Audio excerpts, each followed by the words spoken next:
What's going on, guys? We're streaming live from MisterMarshyyy. All accounts available. Please do your research before buying.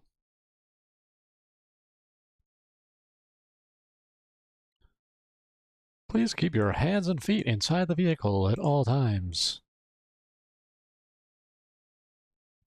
Some might say I'm unstable, but I am a marshmallow that floats his head around. Let's get some music going.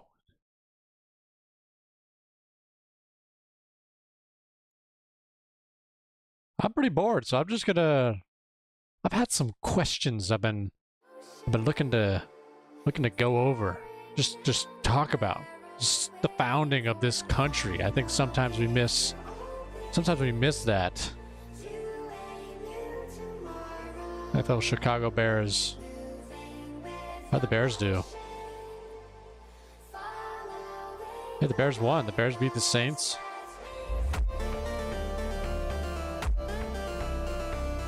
The Commanders, Cowboys, Raiders. Is that too loud? I think that's too loud.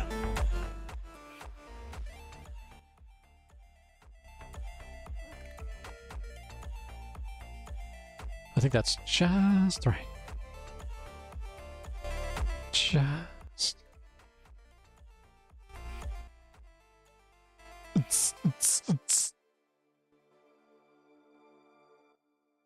Whatever. Let's talk about... What did I want to research? I wanted to research something about Plymouth Colony. Look at the first permanent European settlement in New England. So it was the first permanent settlement in New England. But what was the first permanent English settlement in America? Jamestown. See, I always thought Virginia would be a more ideal. You always hear about the Mayflower and Plymouth, but I always thought that it'd be better off to be in like Virginia, where you could grow crops. The seasons were longer for growing and stuff. At least I thought that. I don't know nothing about farming. Established Virginia 1607. So that was that like 15 years before? Founded by the London Company. Talk about names of companies that probably like the most generic name you could think of for a company. Where was it based out of? Let's guess where the London Company was based out of. Other than being in Virginia. There's no way this is still a real company.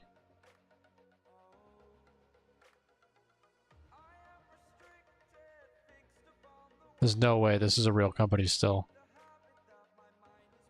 That logo makes me think otherwise.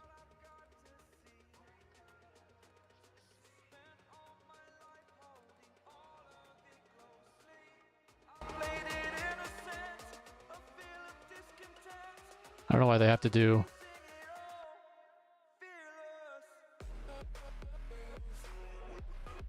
See, what's the... Anybody else sick and tired of hitting those yeses when you go into a website? It's like, chillax. Client portal, firm. Where's the history?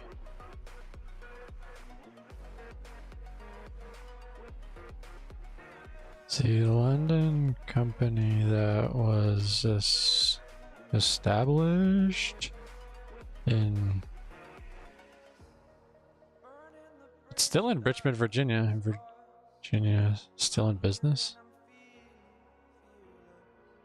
What? Block. Yes, the modern investment firm, the London Company, was established in Virginia. Is still in business. Oh. Pfft. See, this is what I don't like about AI. It's like I'm obviously not talking about company that the original sellers founded. No, okay. That'd be like the longest. That'd be like the longest lasting business ever. Now, the Virginia Company London established Jamestown settlement is no longer business because the British Crown revoked its charter in 1624, making Virginia a royal colony of a modern investment management firm. So the British Crown revoked the charter. This was one of the other things. Is charters don't. They weren't like colonies. They were just like permission given from the crown, an actual king, to be somewhat associated, but not. You know what I mean? Is difference between charter and a colony. There's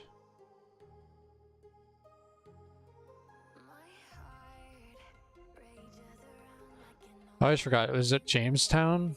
I can't remember. As a government, royal colonies were directly ruled the English crown through an appointed governor. Proprietary colonies were owned and governed by individuals or a group granted a charter by the king, who then appointed officials. Charters had the most self-governance, chartered by the crown to elect their officials and form a government. So it's kind of like a micro. God, imagine that today, though. Imagine the United States allowing its citizens to go to, I don't know, some developing country, give them permission. Yeah, give them granted charter by the king and then appointed officials. Own and govern by individuals. So it's essentially still part of that government, but it's not. But they get to select their. It's like their own country, but it's like approved by the king.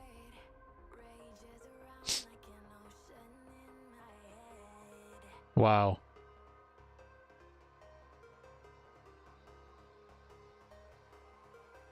And this is where it gets interesting. Plymouth, I think the reason Plymouth is so recognized is because it was literally, they literally left and didn't start a charter. They were just on their own. Plymouth was not a royal colony, but it was eventually absorbed, became the royal colony. And as the province of Massachusetts, while it lacked an official royal charter for most of its existence, its government was based on the Mayflower Compact. In later laws, it created itself. In 1691, its government was merged with Massachusetts Bay Colony, which had recently lost its own charter. Which is interesting because if you look at the map,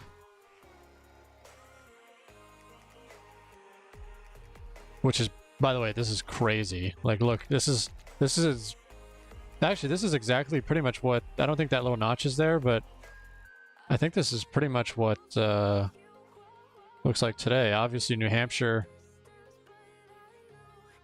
and what used to be province of Maine, part of Massachusetts, obviously. Wow, New Hampshire looks so different. Lake Winnipesaukee, cut it right through. That's crazy. And you go down here. Long Island is, I think the Dutch are down here, right? And then Rhode Island and Connecticut is another crazy one. because they got protection. They got charters because they were getting persecuted by the religious charters and non-charters over here. The Plymouth Plantation. Gosh, that's so cool. Polygon was not where.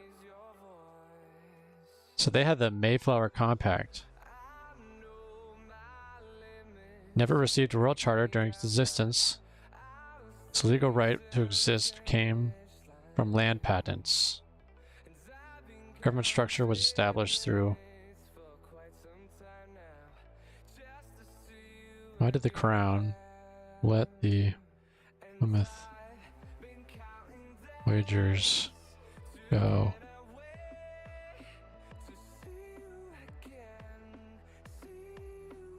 The Crown did not let which way did the Pilgrims go to them. Instead, the voyage was a mix of persecution and strategic tolerance. With the Crown content to see the radical religious dissenters leave the country. Pilgrim's journey was complex, arrangement-driven, religious freedom. And this is where we get our freedoms today. Essentially based off of this. This is where our ideology starts. We start... I think they're Protestant, right? The Church of England. They flee the Church of England.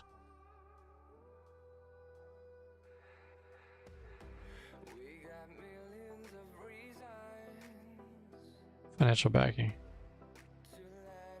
Religious separatists. Believe the church was corrupt. Fair, true. It's always corrupt. Every time there's always something that's corrupt. Under the act of James I rule, feared that if the subjects did not accept him, spiritual leader, persecution of group of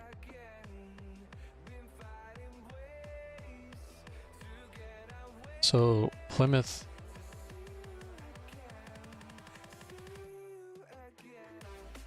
So did they buy the land? Did Plymouth buy the land from the Crown or the Indians? Requires land to establish its land from both the English Crown and the Wampanoag people, with the Crown holding ultimate sovereignty, but the Indians' claims acknowledged through purchases. So we bought some land. Or it wasn't us, it was technically the Crown. Technically the Crown was in charge in 1620, it wasn't 1776 yet. This reflects the complex and often conflicting nature of land claims. So obviously the Crown owned it. Assumption of royal title to the land. So they just had title to the land. Did they Plymouth pay any taxes? Taxes to England?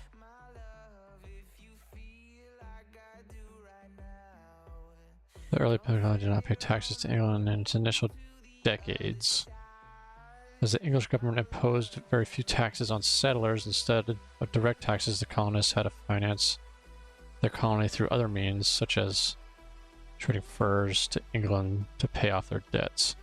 Because apparently the Plymouth, they went into a lot of debt to even get over there. Unlike the Massachusetts Bay Colony, which also Boston, also known as Boston, modern day Boston, I think they paid for it up front by rich people. So this, so Massachusetts, what did I say it was? Massachusetts Bay Colony. Oh gosh, I have to spell Massachusetts. Massachusetts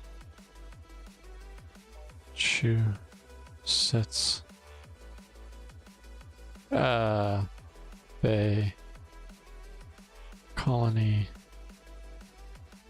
have a charter? Had a charter. Initially a royal charter granted by 1629, because they came 9 years after the Plymouth. Plymouth went there in 1620. Set some stuff up. You know what I mean?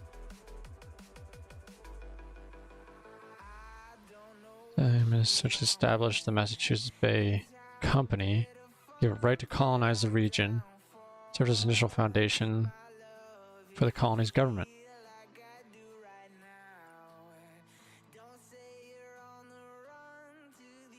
What are the differences between Plymouth and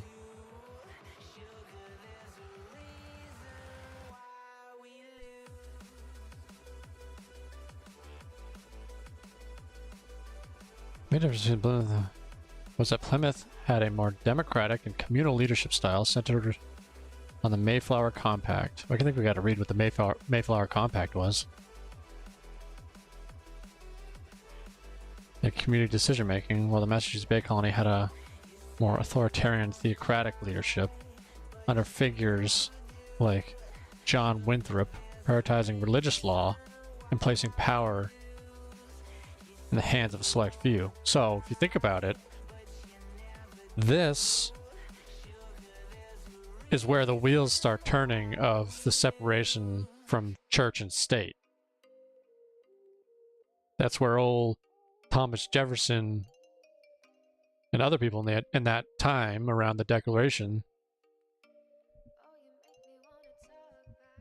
started to get these ideas of the separation of church and state, because this whole colony idea was so religious heavy,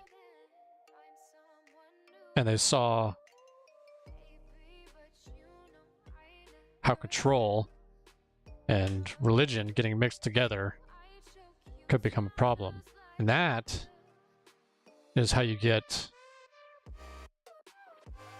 How was Rhode Island founded? Rhode Island was founded by Roger Williams University, that's a college. Rhode Island was founded by Roger Williams in 1636 after his banishment from Massachusetts Bay Colony for his beliefs in religious freedom and the separation of church and state. So in 1636, my guy, Roger Williams, is being persecuted, so he has to flee the Massachusetts Bay Colony and create Rhode Island.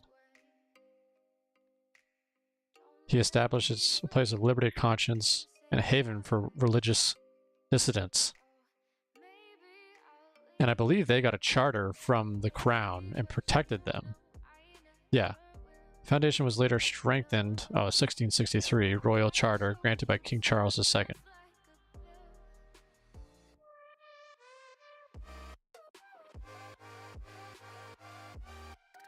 That was exiled, including Anne Hutchinson, John Clark,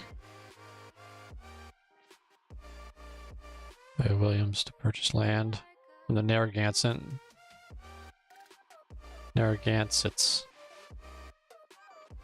They founded settlement like Portsmouth and Newport, further solidifying the colonies. So they still had to purchase land from the Narragansetts.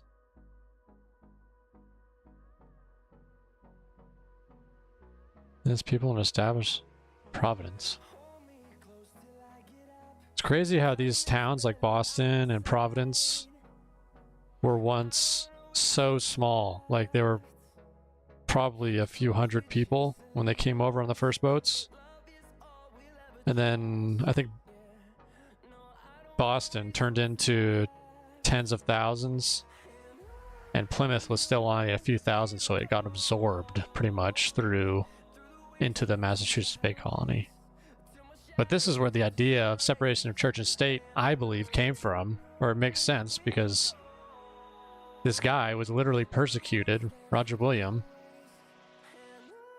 and a whole state was eventually, a whole colony was formed just to not be prosecuted by another religious person. I don't know. I always thought that was pretty cool.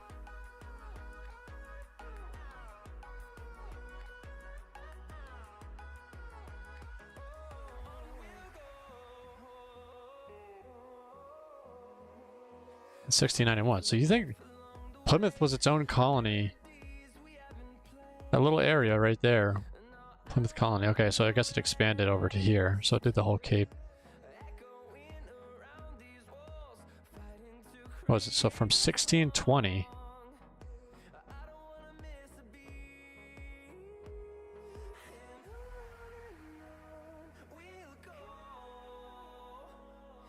see if there's any cool videos about it.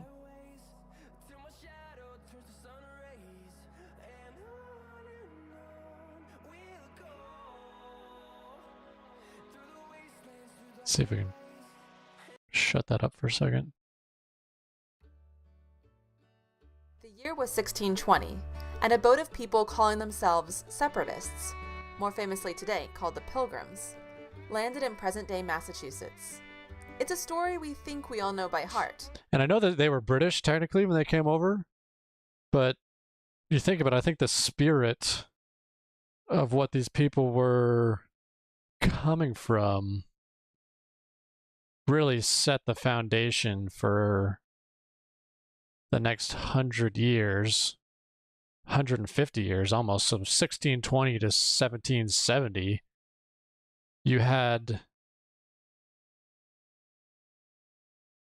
these generations of people understanding why, but it may surprise why they came here. You know what I'm trying to say? Like they weren't stuck in the mundane of, like, if you lived in the UK, you weren't, you didn't have this foundation of your parents landing to a place, having 50% of the people on that voyage die, slowly building up your community and having that grittiness and that recent history of your family escaping something to start something that they believe in, or get away from something that they don't believe in. You to know that your repertoire of knowledge is missing a few key details, like the fact that less than half the people on the Mayflower were actually pilgrims, or that religious freedom wasn't their only motivation for sailing to the New World. Nevertheless, their journey, and subsequent writing of the famous Mayflower Compact, has staked a major spot in American history. Their story is one of hardship and preservation, ideals that inspired countless others. In the years prior to 1620, a group of people had grown increasingly frustrated with the Church of England, also known as the Anglican Church. These people, who began to call themselves separatists because they wanted... And this happens all the time. I mean, you think about all the branches of the Catholic Church, all the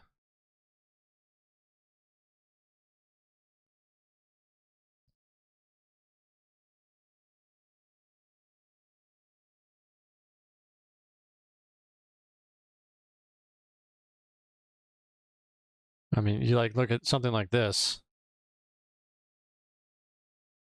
See this one with dates or anything.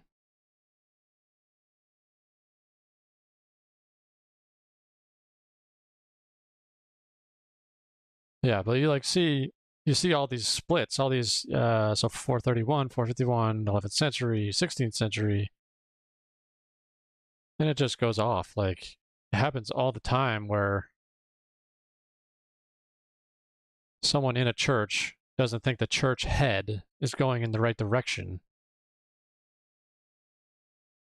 Let's keep watching. ...to separate from the Anglican Church to worship in their own way, began to face religious persecution in England. They tried to worship in secret, but that was no way to live. I know what you're thinking. This is when the Pilgrims came to America. Not quite. Actually, they fled to the Netherlands, hoping to establish a new life there. They settled in Leiden, Holland for several years, but still weren't happy.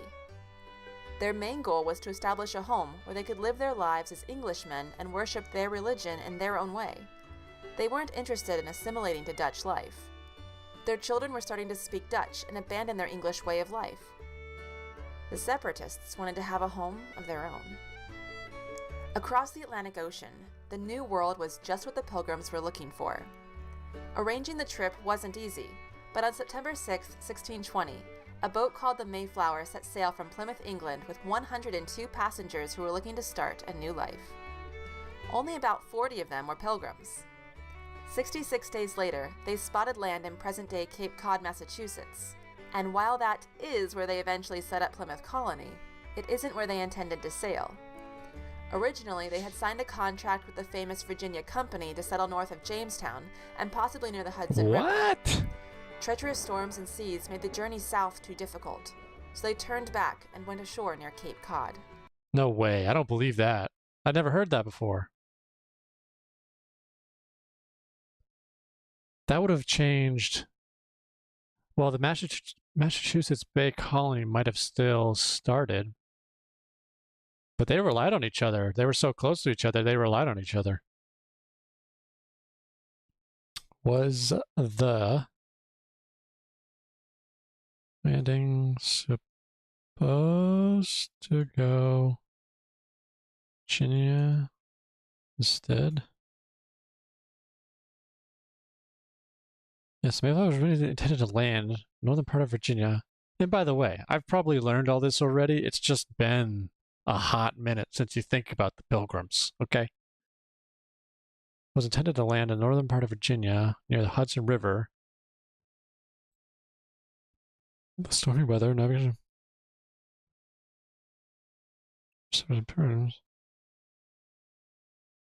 The area of the Hudson River.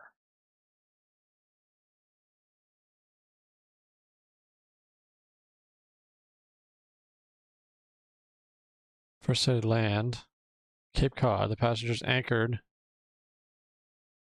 That's so crazy to think, like, don't talk about GPS or any of that. Like, they just kind of like went with the seas and just saw land.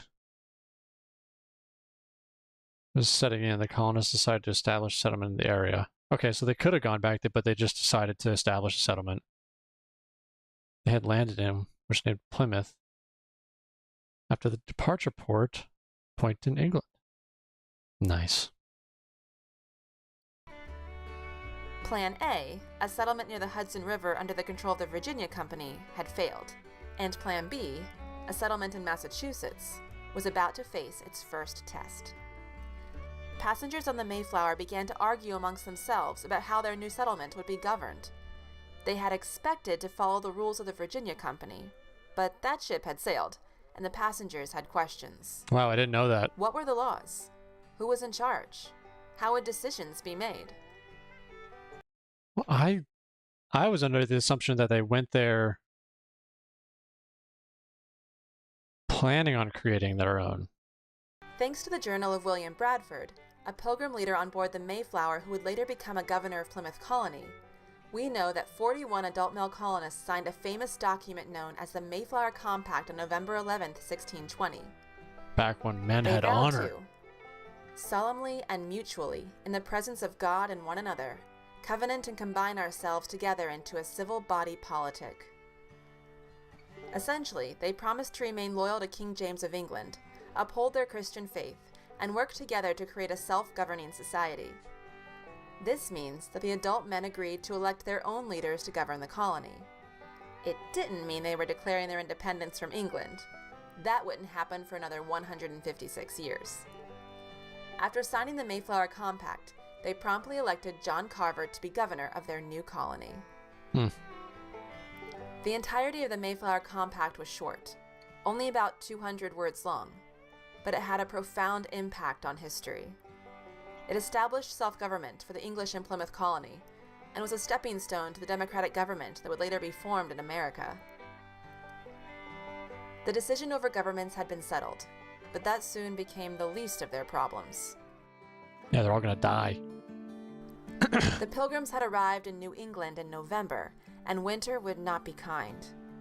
Without a reliable food source in the winter months, of the 102 passengers of the Mayflower, only about 50 survived past that first winter. When spring arrived, That's crazy. so did a renewed hope for survival thanks to the kindness of members of the Wampanoag tribe. A man named Squanto taught the Pilgrims how to grow new crops. The tribal chief Massasoit signed a treaty with the Pilgrims. In exchange for food and help, the Pilgrims agreed to defend the tribe against their enemies. In the fall of 1621, the English and Wampanoag tribe came together to celebrate a traditional harvest festival. In 1863, President Lincoln would commemorate the time of gratitude and camaraderie by establishing a national holiday called Thanksgiving. Yeah. In 1621, the Pilgrims' story was far from over, and their impact would be felt for generations to come. Hey everyone, thanks for watching. That was a good video. Mucho bueno.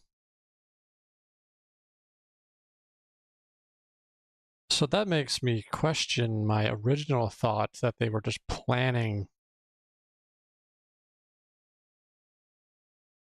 Was the Plymouth colony planning to be governed by the Virginia Company? So the plan to be governed by the Virginia Company was originally intended to settle under its charter. So at the beginning of this stream, I was talking a load of baloney.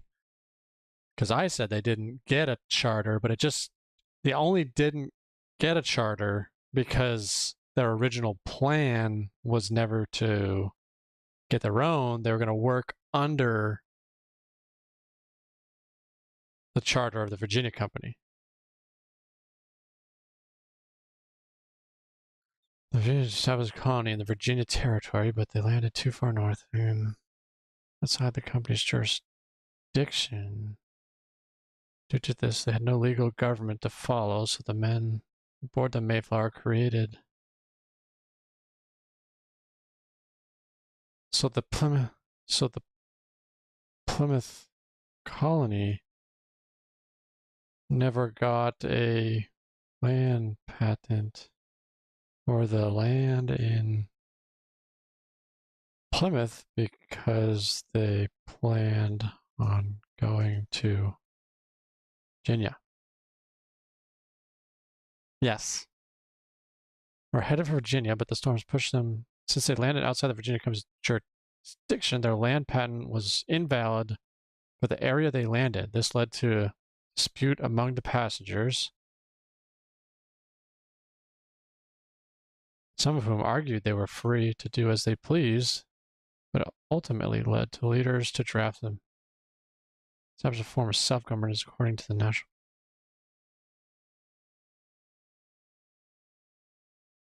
Invalid. So I guess I read something earlier that said they had a land patent, but it was for Virginia. So they didn't have any land. They just kind of landed. That would be like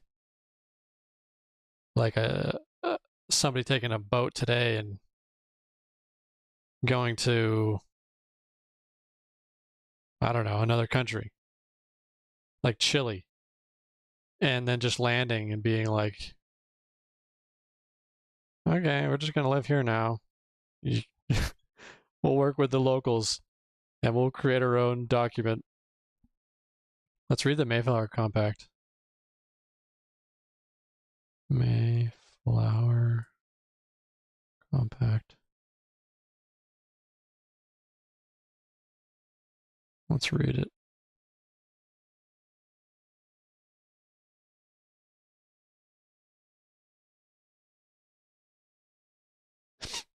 In the name of God, amen. That's a good way to start. I don't know. We whose names are underwritten, the loyal subjects of our dread sovereign Lord King James. What does that mean, our dread? By the grace of God, of Great Britain, France, Ireland, King Defender of the Faith, and Company, have undertaken for this glory of God and advancement of the Christian faith and the honor of our King and country, a voyage to plant the first colony in the northern parts of Virginia. Do by these presents solemnly, mutually, in the presence of God and one another, covenant and combine ourselves together into a civil body politic for our better ordering and preservation and furtherance of the ends of aforesaid, and by virtue hereof do enact, constitute, and frame such just and equal laws, ordinance, acts, constitutions, and officers from time to time as shall be thought most meet and convenient for the general good of the colony, unto which we promise all due submission and obedience. In witness whereof, we have hereunto subscribed our names at Cape Cod, the 11th of November. Gosh, they wrote this in November. God, it must have been freezing. In the reign of our sovereign Lord King James of England, France, Ireland, the 18th. France, why does it say France? And of Scotland, the 54th, Anno Domini, John Carver, William Bradford, Edward Winslow, William Brewster, Isaac Allerton, Miles Standish, John Alden, John Turner, Francis Eaton, James Chilton, John Craxton, Christopher Martin. Geez, a lot of these names are pretty common, wouldn't you say? Hopkins, Brown, Williams, Cook, Rogers, Tinker, Fuller, Clark, Gardner, Allerton, Doughton. I wonder why you wrote Mr. John Allerton. Hey guys, do we have to write Mr. before our name? Or can we just write, our name? The guy he writes Mr. John Allerton. Thinks he's something special. So what I'm confused is, why does Lord King James... Why does it say France?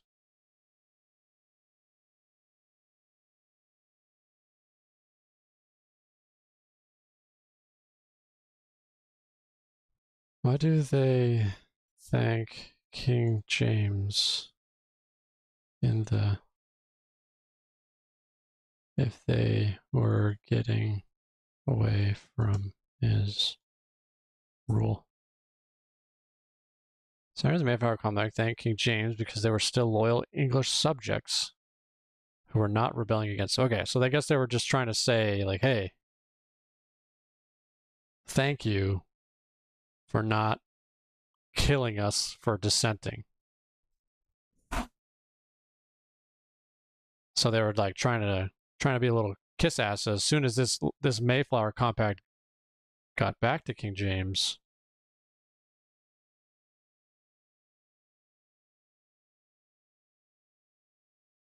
why did they think King James and France? I don't get why they wrote France. Unless I'm missing an obvious...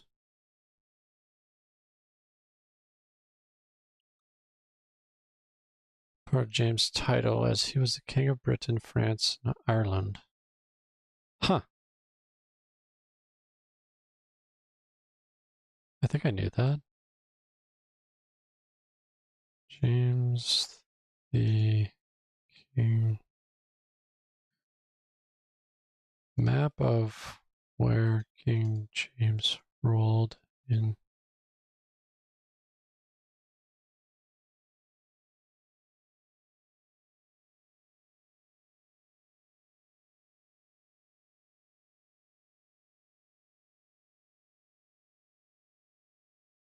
Doesn't say France.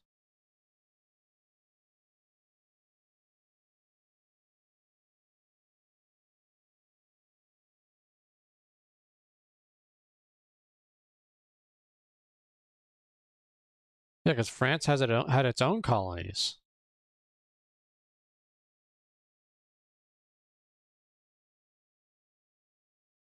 King James, the King of France in 16. I could be looking like a big dummy, but I don't freaking know. He was not the King of France.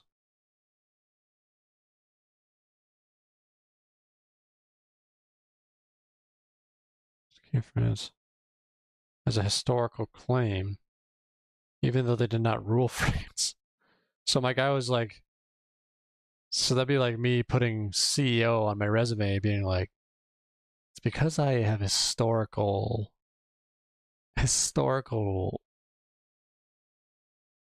I've historically said I've been a CEO, so I should be a CEO.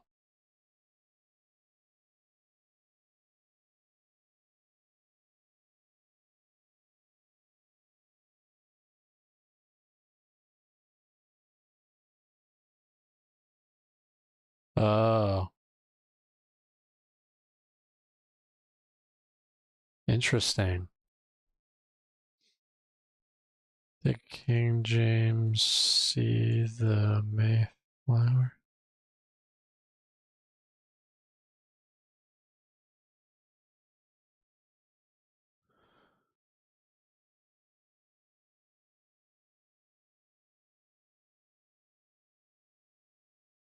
While King James was still in England, the compact in reference to the king's reign was document created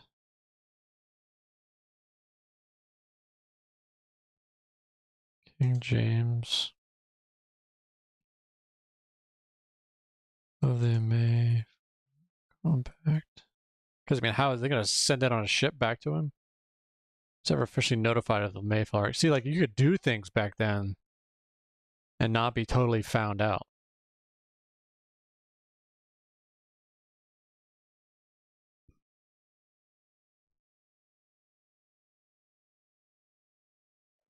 Pedge's document was intended to address immediate concerns within the group, not to seek validation from the king. So there were just little bitches in the group that were like, hey guys, I think the king's gonna be upset. It's gonna the king's gonna be the king's gonna be upset. So we gotta what are we gonna do? What are we gonna do? The king's upset. Oh no. Oh. So another guy's like, okay, we're gonna write this. Let me write this 200-word simple agreement. We'll praise King James.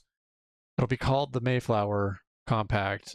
Let's all the men sign it because only men can sign things and own land. So obviously, only we're gonna sign it, and then we're just gonna we're not gonna send it to him, but we're just gonna have it on hand in case word gets back. We'll be like, hey, we all signed this in 1620, so like we weren't trying to rebel. We weren't trying to be what happened in 1776. We're not trying to hold no beef there. We ain't got no beef with you, King James. Even though King James had his own problems. That's interesting. Let's see if there's another.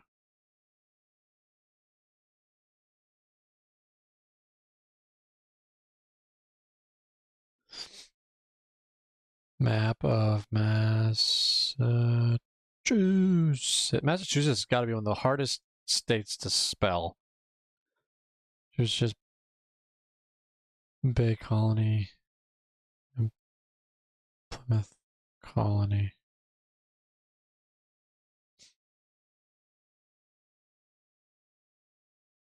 Here's a little zoomed in here.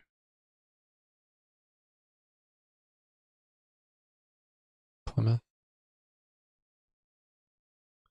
So fun fact, I think the governor or whoever was elected here actually made a couple journeys. So they'd sail here, land here, and then walk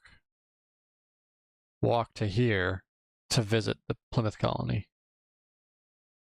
I always thought that's pretty cool. It's like you don't think about that. You don't think about having to travel. Probably took 3 or 4 days to travel just to your neighbors to get help or something. But it's kind of cool to think that they weren't over there alone. Well, they were there for 10 years alone, which is crazy, but they had the Indians. Many Indians were around the Plymouth colony. Fewer than 2,000, but you think about it, when they landed, they had 100 people. Over the winter, 50 people died or so.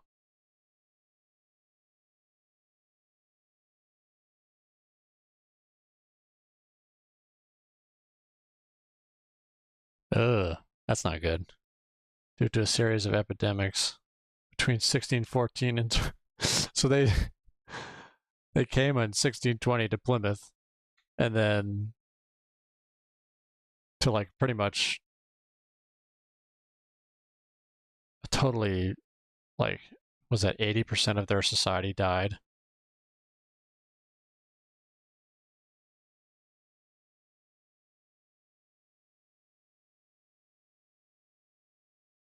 Pacific village of Patuxet.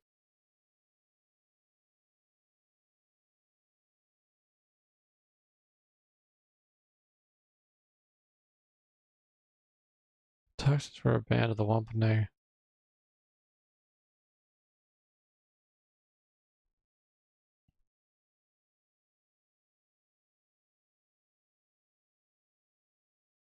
Decimated by beer.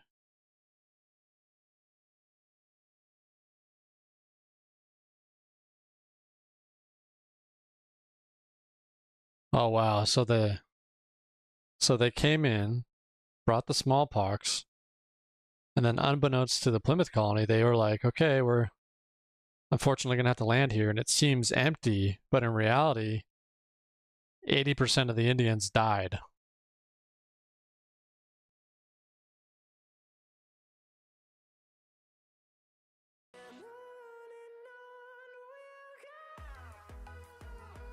Which left their land seemingly empty.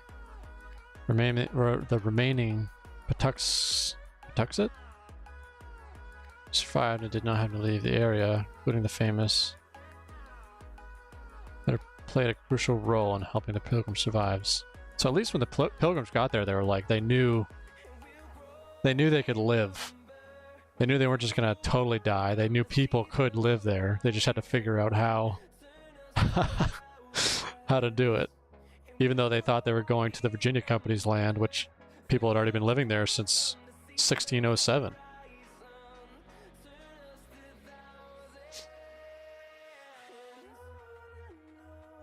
That's crazy. Let's watch another video.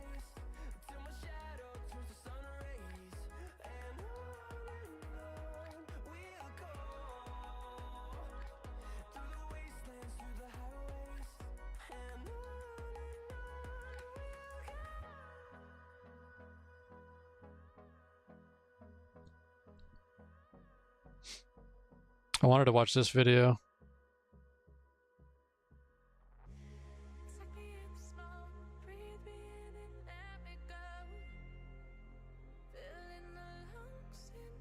That's a freaking huge post. Yeah, that power pole there is smaller than that post. That thing is huge. Notice that he's not just horsing that around by hand. That post probably weighs 200 pounds, pretty easy. But if anybody could lift that post, it would probably be Rory. How in the world are you not, your legs are purple. They're tanned. They're tanned. That's not tan. He's Scottish. He was once ruled by King James, I guess. And then we Americans, we were sent packing. And we went to the Promised Land, which was originally Virginia, but ended up being modern-day Massachusetts. Another question, was the original destination of the Massachusetts Bay Colony really Boston, or did they The original destination of Massachusetts Bay Colony was the east coast of North America, specifically the area around Massachusetts Bay in New England, north of the Plymouth Colony. The first settlements were established in areas like Salem and Boston.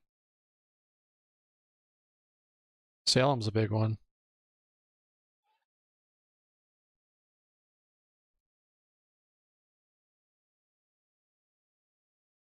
Did the Massachusetts Bay Colony choose Boston area because of the Plymouth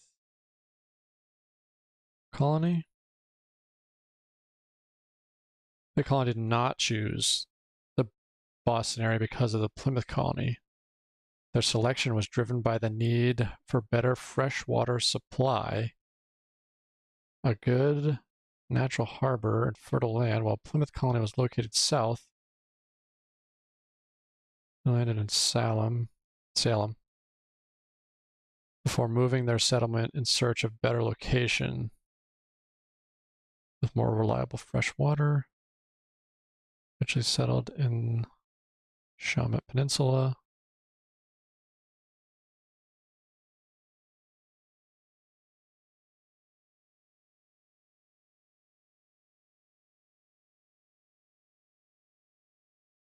First landed in Salem, but quickly found it lacked reliable fresh water source.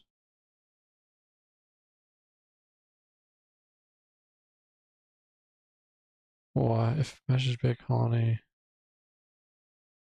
moved from Salem, did Salem grow to be a large community?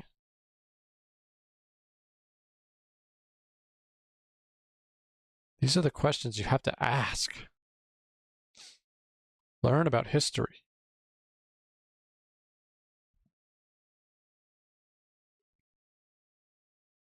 Can we try to destroy maritime trading? So they must have been. When was the first house in Salem built? 1651. Okay, so they were 20 years after the Massachusetts Bay Colony.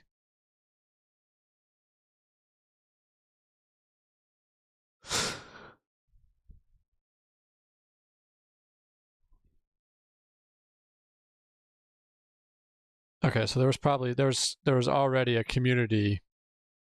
There was already a community in the Massachusetts Bay Colony, Boston area, and then they're like, okay, we're gonna expand a little bit, go up to Salem. In 1651, they started building houses. That's what it is. Man, you gotta keep up. Anyway. That's cold. If I put trousers on, it'd be too warm. That's your blood crying for help. Yeah, you're in shorts and I'm already like, need a warmer coat. This guy's a sissy. Welcome back to the channel, guys. No, we're not in Florida, despite the fact that this crazy man right here is wearing shorts. You can My see guy mentioned his shorts again. This guy's legs are purple, obsessed with his shorts. They're crying for help. So we're going to be fencing today with Rory Sampson with Sampson Fencing in Lockerbie, Scotland. So stay tuned, come along with us, and let's see how. Lockerbie, Scotland. Lockerbie, Scotland. I've got the Irish accent. There's one meme where it's like, wow, it's like How to Train Your Dragon, and it's like, Father, what's happening to me, Father? Oh, I'm so proud of you, my son. I gotta find that one. Get out of here. What would you call it? Meme video of how to train dragon father son. Son?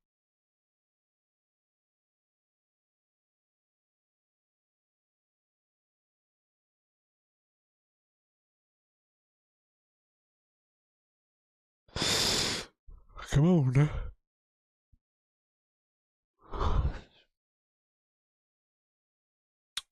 It's so hard to search for memes. Does anybody know which one I'm talking about?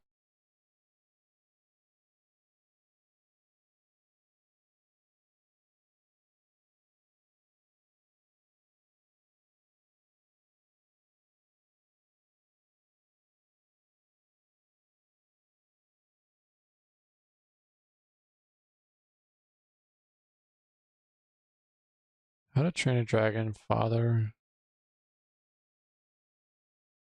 and son. Oh, is it this one? Fury! Get down! No, Dad. This is it. Befriend the dragons. Befriend the dragons, son! What the heck are you talking about, you dafty? Please, Dad. I'm gonna fucking kill that Night Fury when I get my hands around him. Please, Dad, he's my friend. You need to fucking pipe down, you bastard! Son. I've been waiting for this day for so long. What's happened to me, father? Son. Your voice is broken. You've finally become a man. Oh! Oh, what's happening to me now, father? Oh, son! It's your first beard spat. I take back what I said about you. Hiccup. Wait, what did you say about me, father? I'm so proud of you, son. I finally count ya.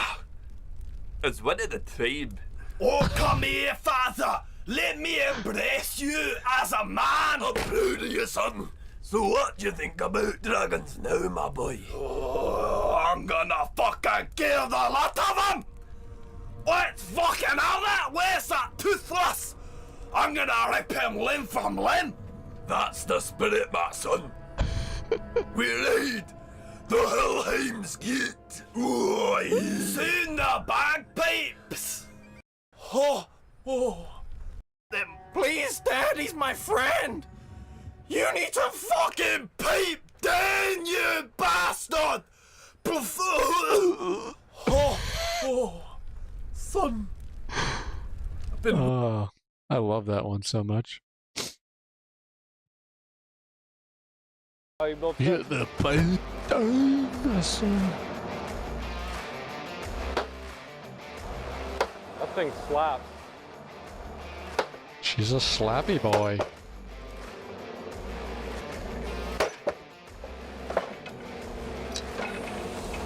Now, did you say you did pre-drill that?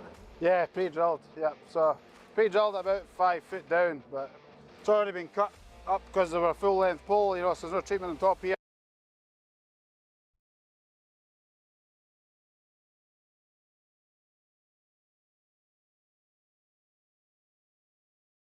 Take back what I said about you. Hiccup. Wait, what did you say about me, father? I'm so proud of you, son.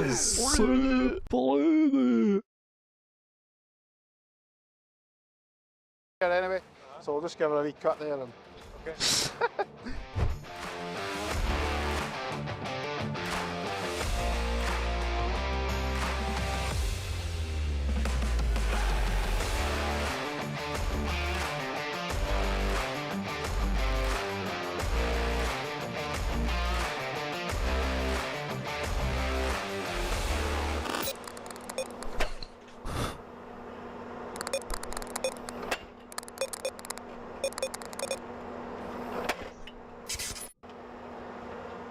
So I don't know if you can tell, but what he's doing is he's leaning that into the turn because he's going to wrap the wire around.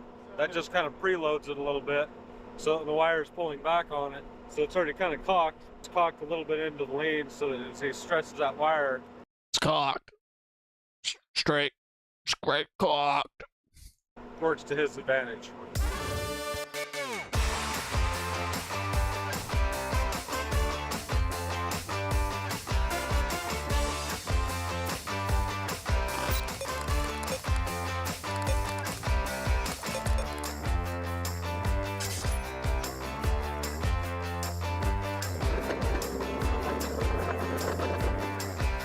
drill it.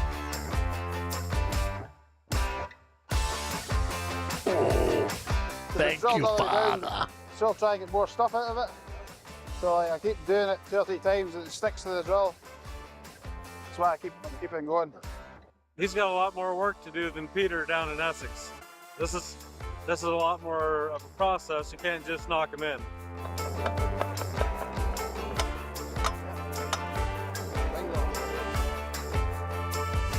That is a look at that. Look at this post. What are they trying to keep? Are they literally trying to keep? Do they still have dragons in Scotland? That post is a telephone pole with a spike. You could kill a vampire elephant with that spike. That's crazy. Yep. Good man. Good job. We're heavy. I'm not. I like my back.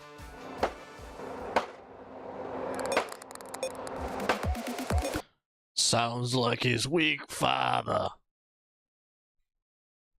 It's a dragons.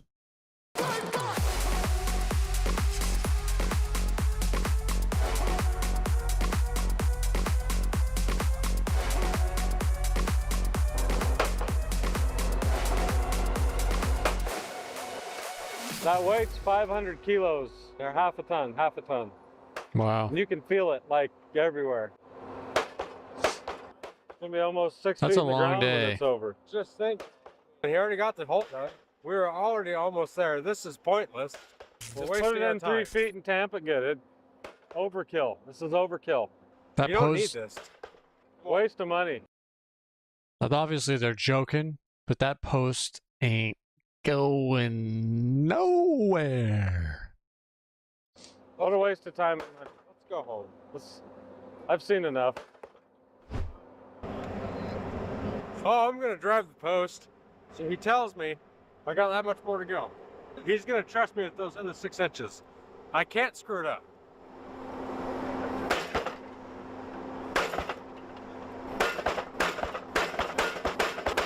Gosh, that's what was that, 4 feet in the ground? I did all right. Well, there's all the extra weight It was all extra weight, yeah. on your arm. You really threw that lever forward with authority. I did.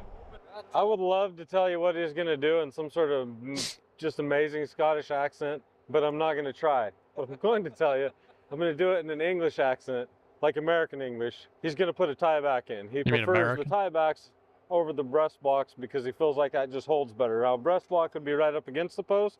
The tie block is going to be out further, and then they'll tie it back with some wire. So he's going to use this heavy wire and tie it back so as that post tries to go this way, it's actually got to rip that one out as well. So like Interesting. that post is crazy strong already. That's a 10, 11-inch post, drove 5.5 feet in the ground. That thing's 5.5 not going anywhere.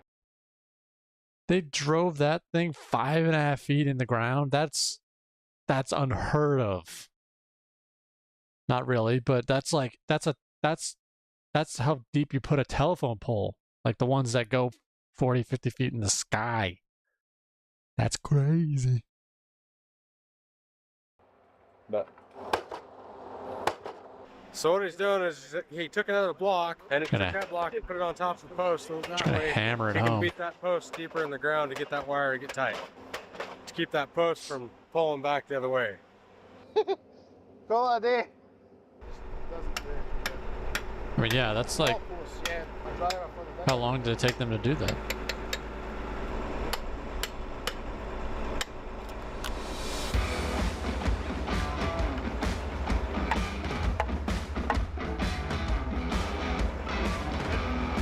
This guy's got shorts on too.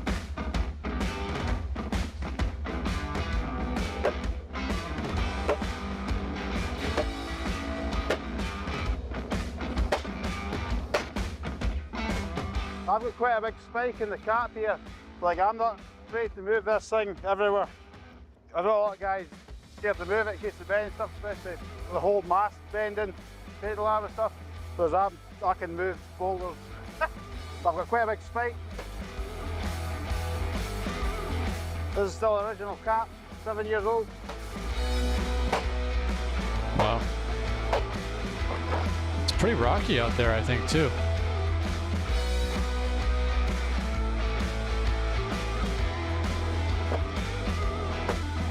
What the heck is this for?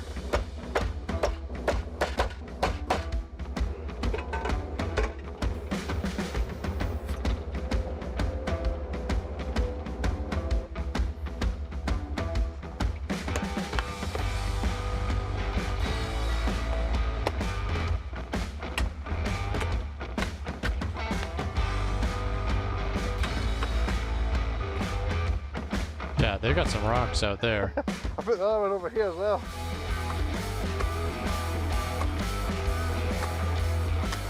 And an old route, I guess. Rory, it looks like maybe somebody from Florida's been in Scotland building fence. Because that post is in the ground all of about maybe a foot. Yep. Maybe a foot. Maybe some people do fencing over here like they do in Florida. I thought that wasn't me.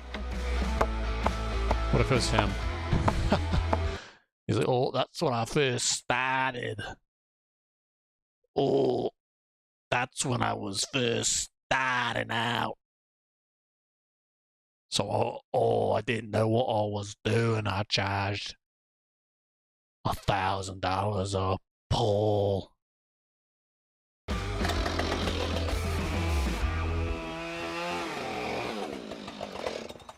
Wasn't So you expecting guys that. do if you were doing wood? Or do you drive them straight in? No, we would angle it like that, yeah. We haven't gotten into doing a lot of this. It's like I say, it's mostly pipe. So if you're doing pipe, are you straight in as well? Or an angle? Yeah, back it out at an angle, yep. Yeah. What would you put in for your block generally? That'd probably be either 2 7/8 or 4 inch. Aye, Pipe. about 2 or 3 foot in there. Yeah, probably Straight. 4. Yeah, 4, yeah. Let's go and put some posts in the ground now. Let's do it. So that was the So starter. this is something I have not yet seen before. Apparently it was developed in New Zealand. These are called Clip-X posts, and so they are specifically designed for X-wire, which is a specific field fence, woven wire fence, whatever you want to call it. And so it'll fit exactly inside of these clips. So you'll knock these off and you won't have to clip it, and it'll just hold it there permanently forever. The top one I think is a high tensile wire, and then the netting fence will go on the bottom of it. No, I got it. Hey, I did this before once. I did this once. I can do it faster. I totally got this. We're going all the way. All the way. It's getting a little harder. Man, there's got to be an easier way. Is there an easier way? I've got 2 options, 2 easier ways, yep.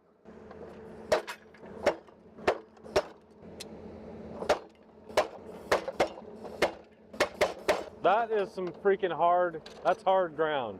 500 kilos, that's a half a ton that it took to get that hole poked in the ground. That's insane. Yeah, you're not going to I'm use your impressed hammer. with how hard that ground is.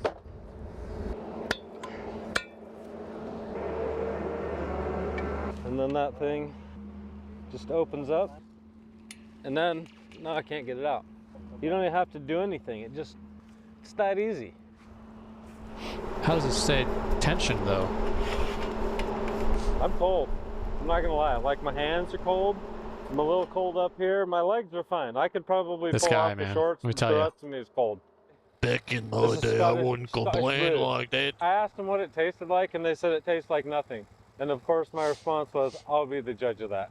So here we go. Looks like He's dehydrated over there laughing. pee.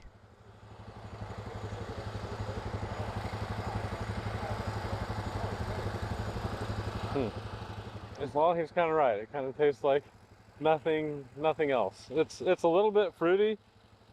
It's different. It's just tea? Has my guy ever had tea Maybe before? like almost a mix of an orange / cream soda or something. Let's let Dan have a bit. Ew, goodies. Oh, shiver me timbers. They're Scottish snot pirates. Sorry. That's amazing.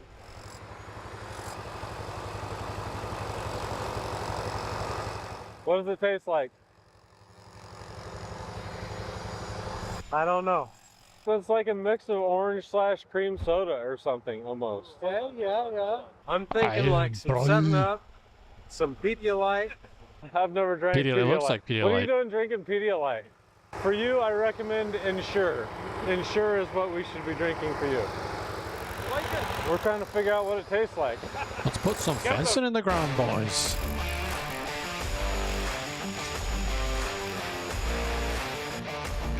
So the theory is, I asked him about this, I said that post is a lot bigger than the bit on that drill, but apparently they drill enough of a hole that it'll actually break the rock. And he said one day some farmer came up to him and asked him what they were drilling, tree roots. He said, no, I'm drilling rocks. And so they got the post driven down there, couldn't get it all the way down, and he had to pull it up with the driver, and it pulled out this big old rock with it. So it sticks them in the rock.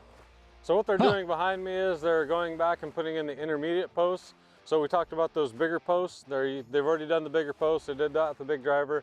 They're putting in the smaller intermediate posts in between. The metal ones? And they're using two different drivers. So they're using something very similar to like the Rhino or the Ready driver.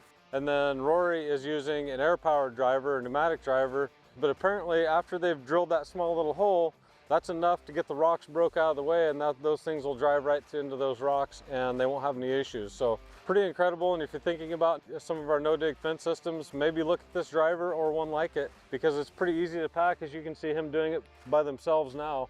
And that's always one of the concerns we have, is having that weight. So they're able to. Interesting. So you drill it, you pre-drill it with a hammer drill. Nice.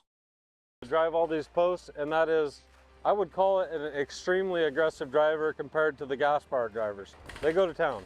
And there's several different adapters available for this, and I think you can probably make one for Postmasters or whatever else. He says that they actually put in 3-inch wood posts with this, so that's how aggressive it can be. What a system. That's pretty cool. You gotta think how long lasting that is. I mean, those little flaps are not much.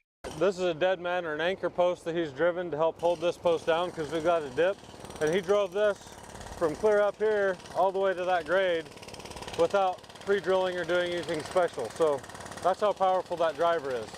What we're doing right now is we're comparing the Marchant driver to the Rhino driver. We're gonna do a drive off. See which one can get it down to depth first. Go!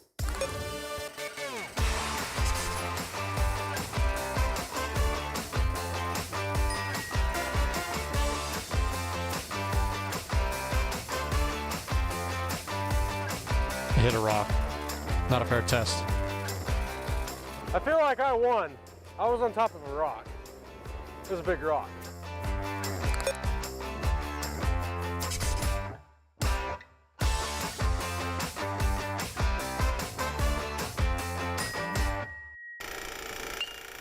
I don't know what they're doing.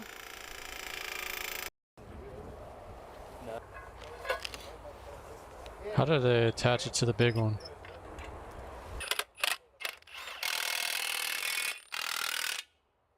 Well, I've never seen one like that before. Custom made. Custom made. Gosh, look at that post. Can't get over how big that post is. Yeah, what it say on it?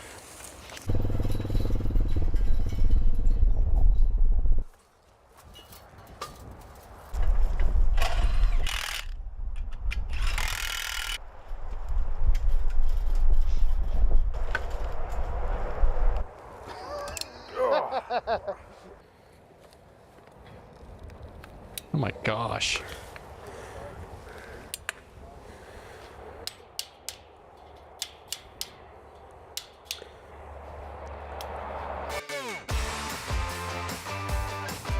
Is that for cattle? So I just look for all rust. Yeah, like in 50 more years it'll finally rust through that, but it's going to last an incredibly long time. Rust doesn't happen overnight all the way through thick I-beams like that. So we didn't talk about it, but here you can see I'm still a little winded from running up that hill. So he does 3 line posts, 3 of these smaller posts, and then he'll do one of the larger posts. And you can see the size difference It's gotta in be this electrified. this post. So these are quite a bit heavier duty, and he does that just for strength. But let me just be the first to tell you, this is incredibly tough. When you get a nice tight wire conjoined with these posts and good strainers at each end, this is still a great fence. They use this because it's a lot easier to get and more economical, but still better than like a T-post fence. And there's no clips to put on, so they don't have to worry about clips or clips falling off. It's just a really good setup. First time I've ever seen this. I like it. I don't know what you think, but this is pretty cool, I think. Hopefully you've enjoyed learning a little bit more about how... Yeah, that was pretty cool. Not gonna lie. Not gonna lie, that was pretty cool. Pretty cool. One thing else I wanted to talk about was the number of House representatives. I think it's a big deal. I think it's a big deal that in 1929, why in 1929 did they stop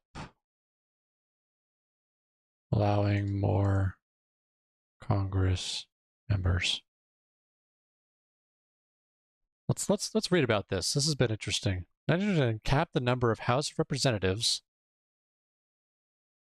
to 435, which is absolutely bonkers.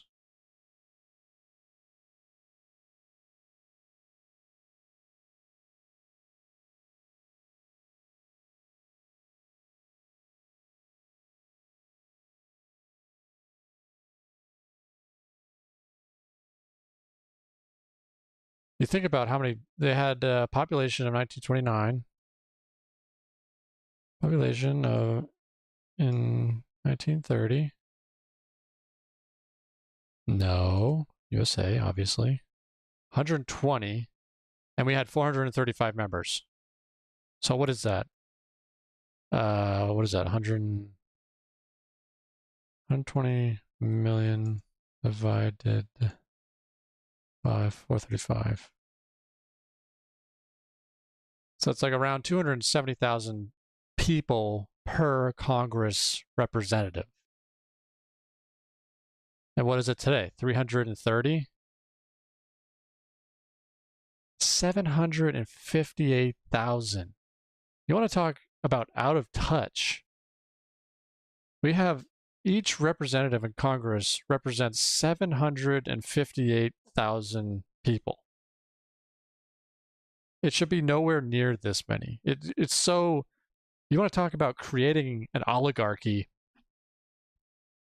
or creating power in the hands of a few, 435 people. It's just, they lose so much touch. It's way easier for the corporations to go to these 435. If we had, okay, so let's say we kept up the 300,000. Mind you, other countries do a lot less, but we have, let's say we did 300, or, well, I gotta clear it. Hold on. Shh. Hold on. Shh. How do I clear it? How do I clear it? Oh, clear. Okay. So we take our 330 million. It doesn't do commas, so it's hard to tell how much I'm...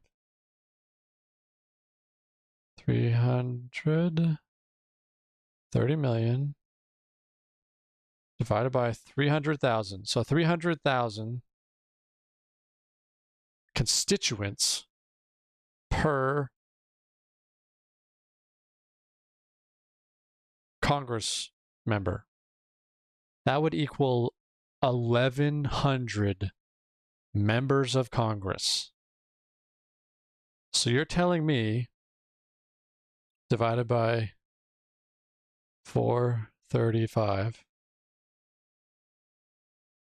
so you're telling me right now, if they had kept up with equal, or if they had kept up with adding more Congress members to represent the actual people, or at least somewhat closer than 750, almost 1 million people per Congress member. It's going to get there because they made the stupid law, or the rule, that you can only have 435. It makes absolutely no sense. I don't care what side you're on. If we continue with having this limit of 435 people in Congress, you're in another 50 years, the population of the US is going to go to 500 million, and you're talking at least 1 million people per representative. And that's just the whole point of Congress is, or having a congressional seat in the federal court, is so it represents the people. If you don't know your own people, then how can you represent them? That's what gets me. It's like you have 750 people, 750,000 for one congressperson, and it's like, it just doesn't make any sense. You need more representation. And I think it should be, you could double it to, let's say, 870, but I think it should be one per 300,000. I think that is crazy not to. People talk about those stupid No Kings protests or whatever. This is the issue. You're not having representation. You have 435 people representing 330 million. We should at least have 1,100. And I think some of the reasoning was they didn't want to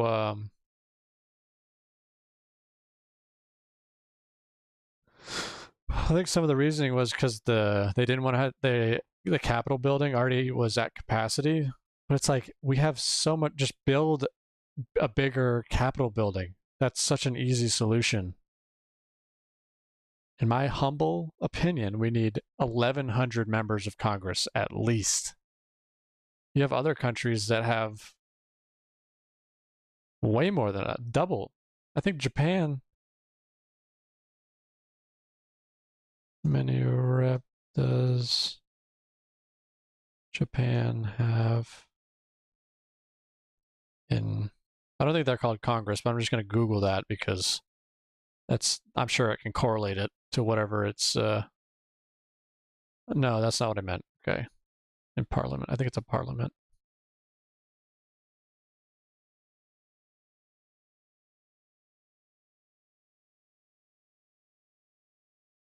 Wait, Japan's Parliament consists of 2 houses, a total of 713. Lower house. So 465 divided by like 120 million. Well, let's do Germany.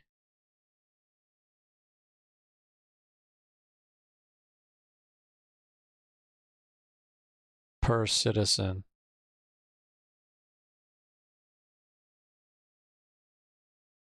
See, 1 representative per 133,000.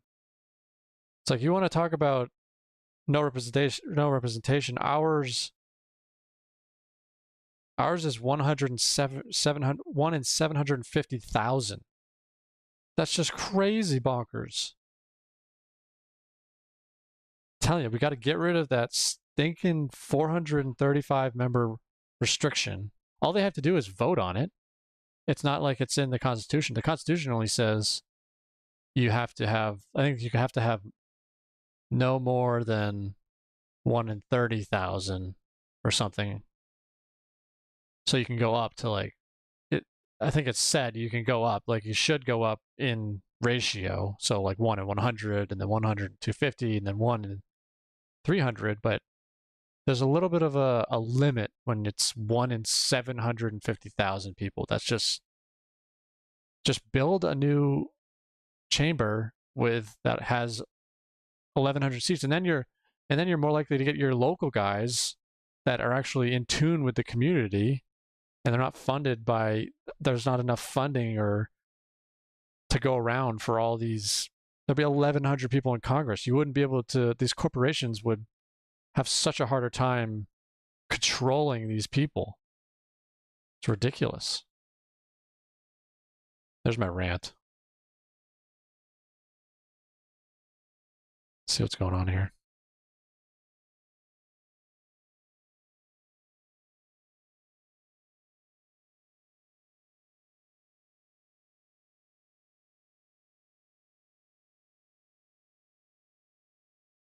Interesting.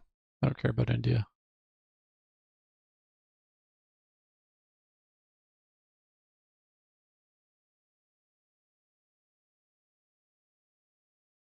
This one? Yeah, that guy, yeah. He's a walk-in. Yeah, you're not a walk-in. Okay. Thank you. Dude, I could just go and line up anywhere. They have so many staff. What's the point of having all that staff if you're just not gonna And yeah, I see that. do anything? Well, him is on the lineup.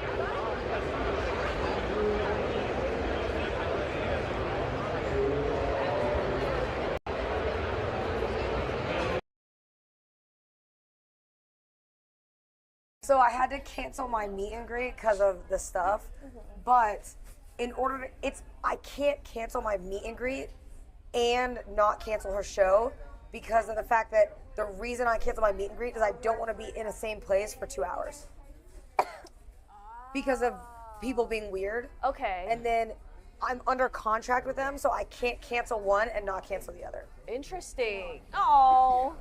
So I'm sorry, I kept my Emmy. meet and greet because I wanted to keep my show.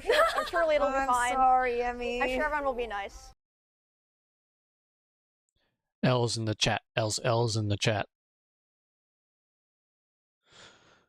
Streamer gets assaulted for reading provocative chat in public.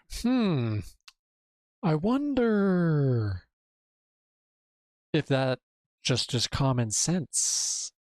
And, you know what I mean? Maybe don't say stuff in public? Huh? Huh? Gotcha. I put that arms round me like this. Oh, Jesus. But that was actually. I know that was actually. Whoa, that was When I went Oh no! Oh no! Oh no! crazy. The arm of the, yeah, and then you for an Indian. One. It wasn't even an Indian. Oh my god! I put that arms round me like this. Oh, Jesus. But that was actually. I know that was actually. Oh, that was just a mistake, my guy. Come on. Home, he's just. D-Bat said I'm not. Our eyes has gone. No, they haven't. One eye has gone. No, it hasn't. No. I think they're pretending. Blind young girl. That's too bad. See, that's live stream fails. Maybe I should talk about this. Whatever. Who cares? I had a security guard 2 years ago where there was a guy following me around TwitchCon, and he like asked him to stop multiple times. My guard asked him, and the guy wouldn't stop. So he grabbed the guy, but he didn't like hurt him. He was just holding the guy until like the con security came. And then for some reason they're like, yeah, because your security guard touched him, he's like permabanned from the venue forever. But he didn't even hit him or anything. He just like held him. That's what happens when you have a company that just run by like absolute como se dice jelly bellies. Run by absolute jelly bellies. Oh, they waited for like the police to come. And, What the fuck? And it was like my favorite security guard. I can't have him at TwitchCon anymore. I was just like, okay, like it was so sad because he did like everything. I'm trying to get in contact with FaZe Rug about my Make-A-Wish Lacey. Can you help me out? I would appreciate it. It's my dream to meet FaZe and Rug. Yo, Moss, we ban that guy? What if that wasn't a troll? Bro, hit the business email. Lacey, What's up, man? the one that you guys are to Make-A-Wish burger. You were in the chat earlier. I was not lying. Oh my gosh, what's up, man? That's gotta be a troll. There's no way. There's no way that's the actual Make-A-Wish kid. You were talking about the homeless. Oh yeah, when I see them, you know, they sometimes their eyes are just kind of like, hey, Kaya, go back to the bed. Kaya, stop being such a fucking baby, okay? He probably stubbed his foot or something. He probably got his foot tangled up. Is that a shock? No, it's not. No, it's not. Tino, God damn. That wasn't funny. Yeah, I know. It's like, you know, it's not a big, nothing. It's not a big deal, just for very little cut. Yeah. Yeah.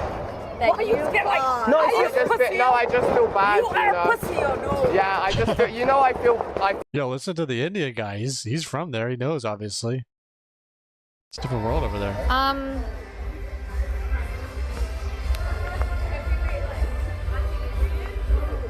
Should I leave?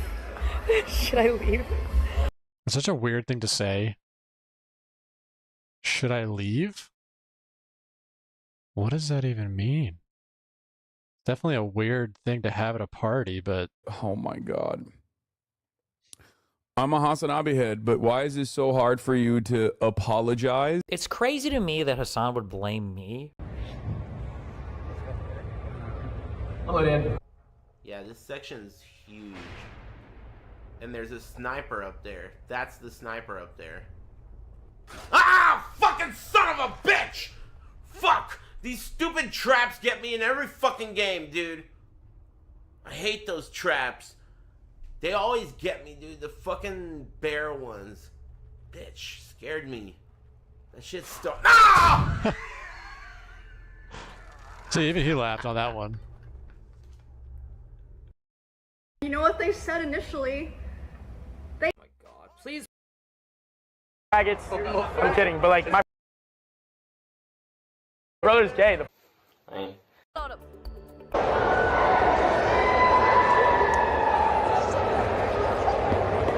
That looks nothing like Hassan. I got a guy in the cafe. He was just like 80. Kaya, stop! Hello, how you doing today? Nice to meet you. What's your name? Emerone. Hi. Emerone. Emerone. Just call me Em. M. Yes. I am. What's your name? Neon. Nice to meet you. Emma Rome.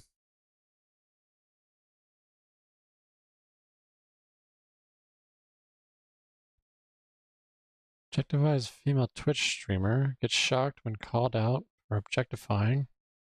She's to insult Emma Roms. Neon's fan base is now harassing both of them. Oh, both of Vano's crew. Nice to meet you. That's horrifying. Real quick, Emerone. I'm doing a little after party. Okay. I'd love for you to come. Come on, let's go. Wait, what did I do wrong? Wait, what the fuck did I do? Wait. It's always the fat friend, bro. Go. I love being objectified. Come on, let's go. Cool story, bro. This is just something we have to keep working. I need a hug, man. Appreciate it, bro. Appreciate 189,000. What is that times 5?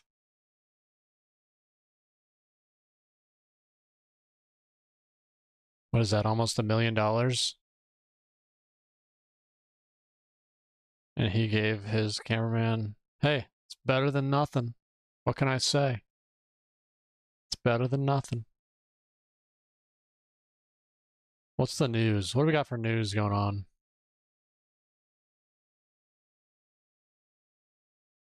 Across the globe. He's feared most.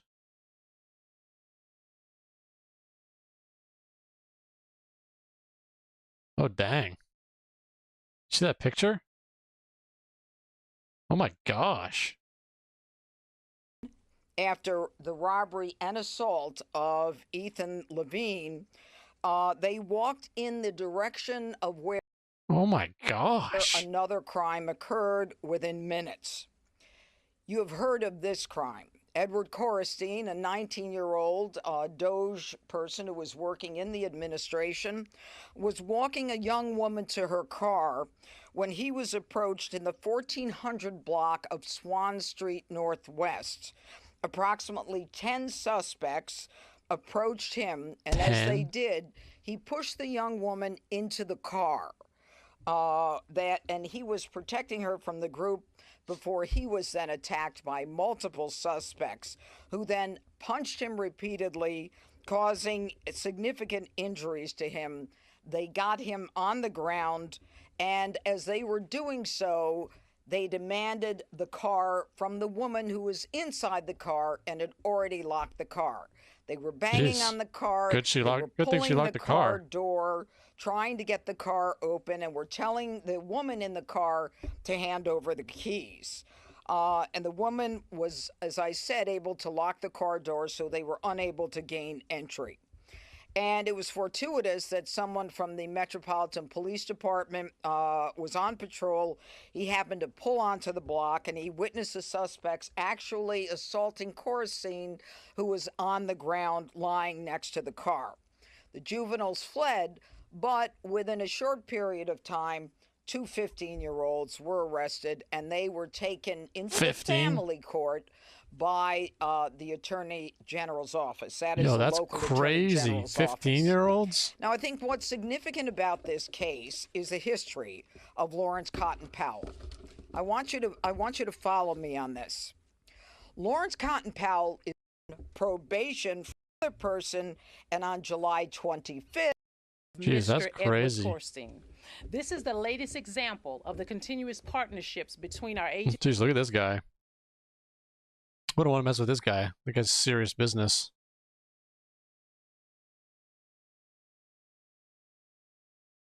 I want some news. That goes nuts.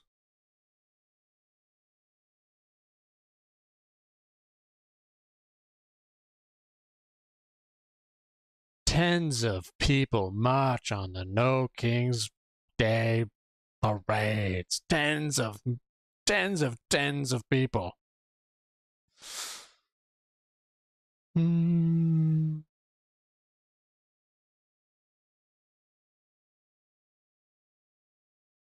Breaking now, an international manhunt underway after masked thieves stole priceless jewels from the most famous museum in the world, the Louvre. Still shuttered after French crown jewels, literally, including a sapphire tiara and an emerald necklace set among 1,000 diamonds, were taken in a wild 7-minute heist on Sunday. Only 4 of those minutes were spent inside the museum. The rest was getting in and out undetected. You don't do that without prior planning. Isosaurus is out front. I mean, have you ever seen a Hollywood movie that has a heist with, like, I don't know, Pierce Brosnan? I think he's one, right? That guy is slick with it. Diversion. Make a lot of Hey! I nailed it. Oh, that's good.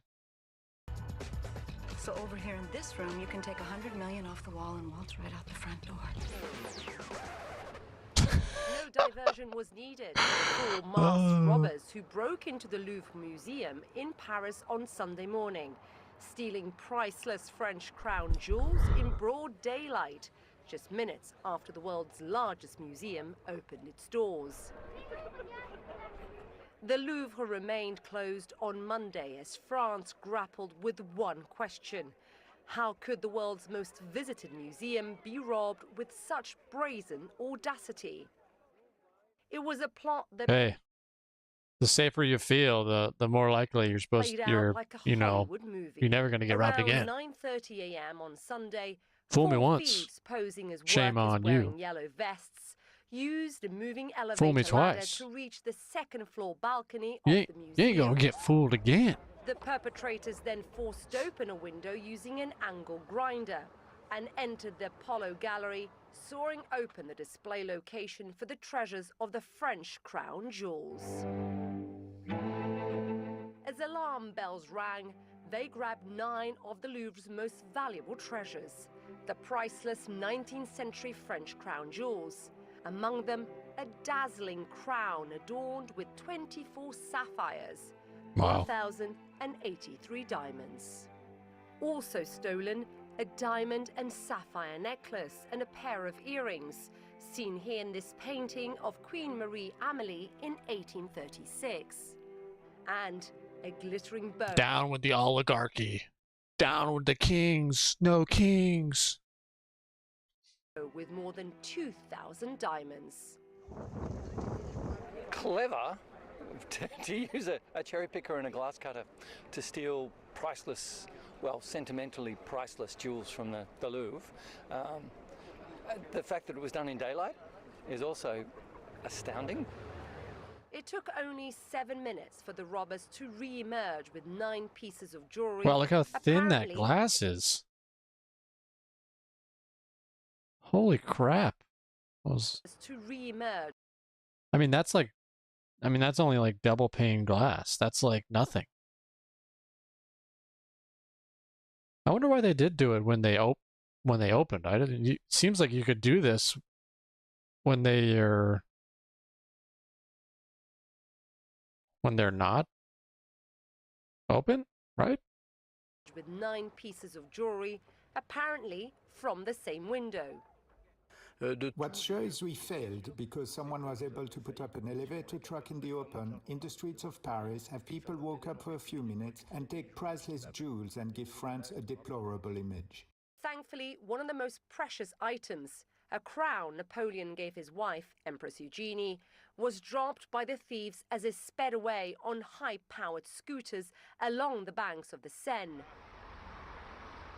French police says the first 48 hours are key to track down the thieves, who so far are still on the run. Isa Suarez, CNN, London. It's a simply incredible story. Jeffrey Kelly is out front now. He's a retired FBI agent, founding member of the FBI art crime team, which Jeffrey, I know, has recovered more than 20,000 items valued at over $1 billion. So in this case, obviously active manhunt, but the amount of preparation that must have gone into this is extraordinary, right? 7 minutes, only 4 of them in the museum, and no sign of them yet. You think they set up one of those testing areas like they do in with, you know, the heist movie with the Mini Coopers? They set up like this whole set, or like Ocean's 11 or something. You think they set up something like Ocean's 11? I think so.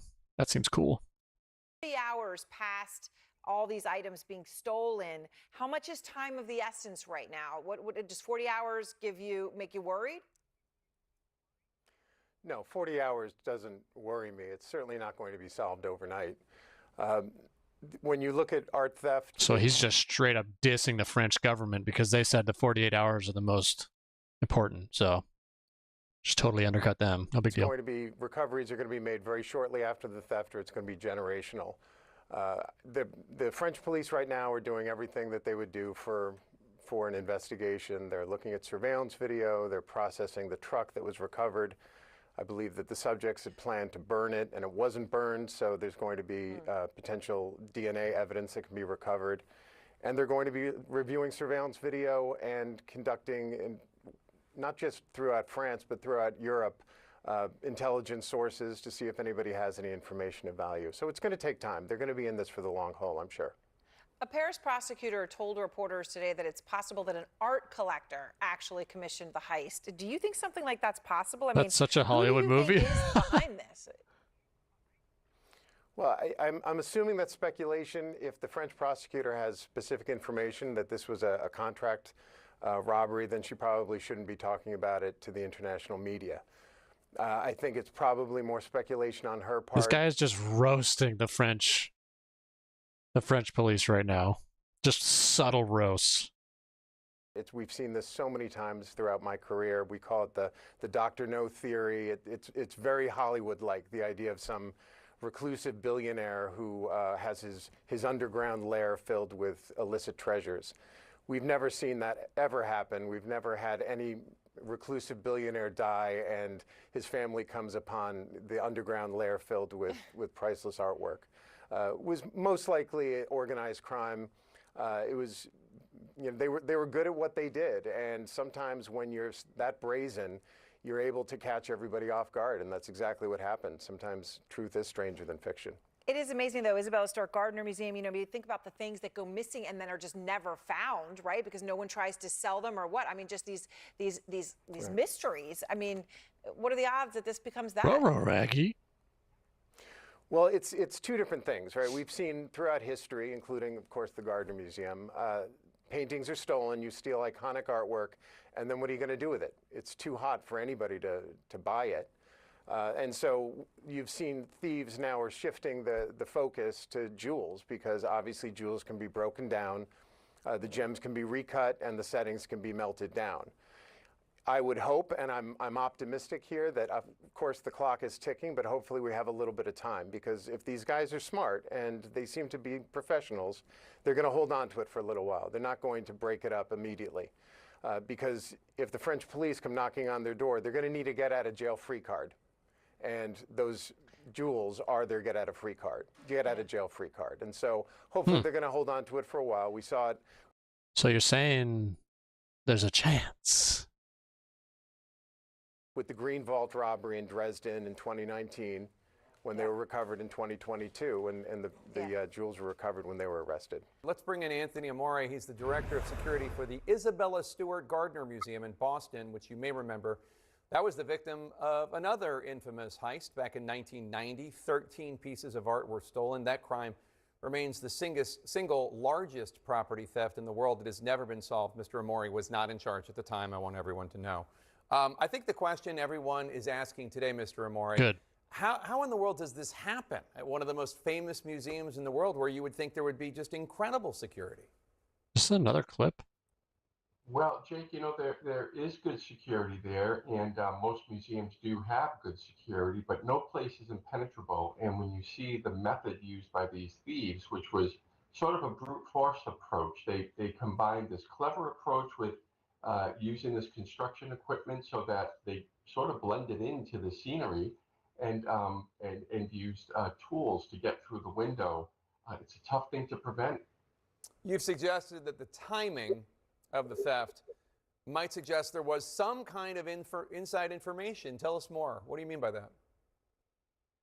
Well, it could be. You know, why didn't they do this at, say, 7 o'clock in the morning or 8 o'clock before the museum opened? They did it at 9:30 when the doors were open, and perhaps, it's a speculation, the museum had lowered some of its technological guards protecting the building so that they could get in. I mean, the Louvre is the most visited museum in the world. I would suspect, if it was me, that if I was going to climb in through a window when the museum was open, the gallery would be packed. But when they got into the Apollo Gallery, it was empty. They must have known that. So art recovery expert Arthur Brand says that because these pieces are so recognizable, he believes the thieves are probably going to dismantle them and sell the jewels and melt down the gold and silver. Do you agree?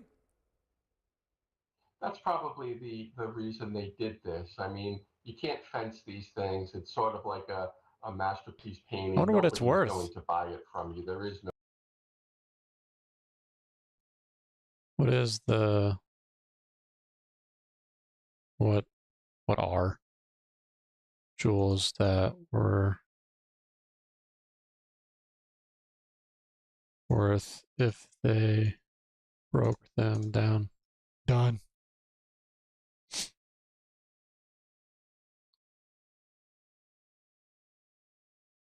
That's what value some has been given. Specific piece. Just one piece. 8 million. Come on, Google. I know they're not priceless. Obviously, they have a price. Person commissioning these heists for that reason. There's no collector. So, but I think that the thieves are probably holding off for a bit first to see, hopefully, to see what the museum's response is going to be. It's a government museum, so it's probably self-insured. So I wonder if they're waiting to see if a reward is offered.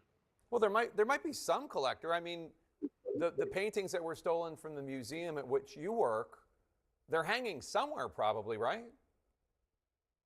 No, that's never happened actually, Jake. When masterpieces are stolen, the people who stole them quickly find out they're too recognizable and too valuable, and there's really no buyers out for them. You're not going to find an instance really in history I where bet that's you could happened. find somebody, So some perhaps Russian things are stolen, thinking you can sell them, but you quickly learn billionaire. you cannot, which is more difficult for an investigation because if you hold the stuff tight and you don't shop it around, then it makes for less witnesses. Anthony Amore, thanks so much. Appreciate your insights. What does it take to... Interesting. Very, very interesting. Okay, thanks for hanging out, guys. We'll be back at it again tomorrow. No big deal. Peace.